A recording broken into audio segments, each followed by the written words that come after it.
the big difference to my writing was to just have somewhere where I had credibility as a writer, and I had deadlines. So by Thursday you had to do something and get it off to the others to be seen.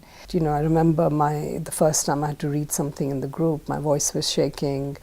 You know, I was really anxious about how it would be received, and then it appeared to be received really well and really warmly, and that just was so empowering. You know, the weekly meetings and getting the feedback and critique and so forth allowed us to kind of learn that there are stages to a piece of work. You know, that the first draft that you write is usually quite rough, and that you need to go back to it and rework and develop. I found it quite difficult to start publishing or submitting work because I was deeply self-conscious. I think as a writer you need to get past lots of barriers. I think a big one for women is confidence. That's why the AWWC was more an important organization. When you start writing, I think it's really important to have readers and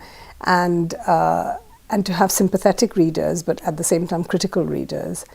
It was very inspiring to have people come and read their work, because sometimes the work was astonishingly good, sometimes it was iffy, but people gave each other feedback. If you agreed with the notes that were given, then you had a group of 5, 6, 7, 8 women who had, you know, possibly different opinions, and sometimes especially if they had the same opinions, then you knew that that was definitely a flaw. The biggest impact, as I feel, on my own work was that I became a little bit more political in my thinking than I was. I came from a background where women were not encouraged to dabble in politics. And I really think that if I hadn't joined the Asian Women Writers Collective, I don't know whether I would have ever.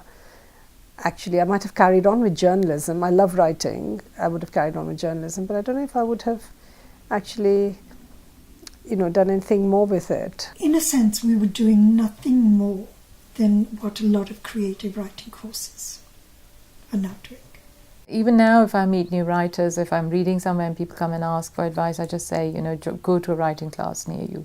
If nothing else, it'll make you get out of your kind of fantasy world of what would it be like to be a writer, but just come to grips with the craft itself, because writing is about rewriting if it is about anything. It allowed Asian women writers to see themselves in the world. So I think the legacy is that the 2 publications that came out from the collective itself were a bit like saying, we're here, this is who we are, this is what we've done. And that kind of thing, it's like, you know, it's something physical in the world. And I always think if you put something physical in the world, and also an idea, you begin, it has a ripple effect.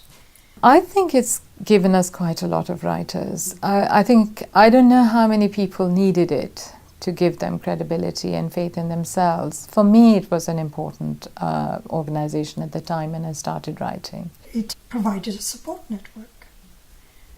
And, you know, several of us have gone on now to develop careers as writers and have published and continued.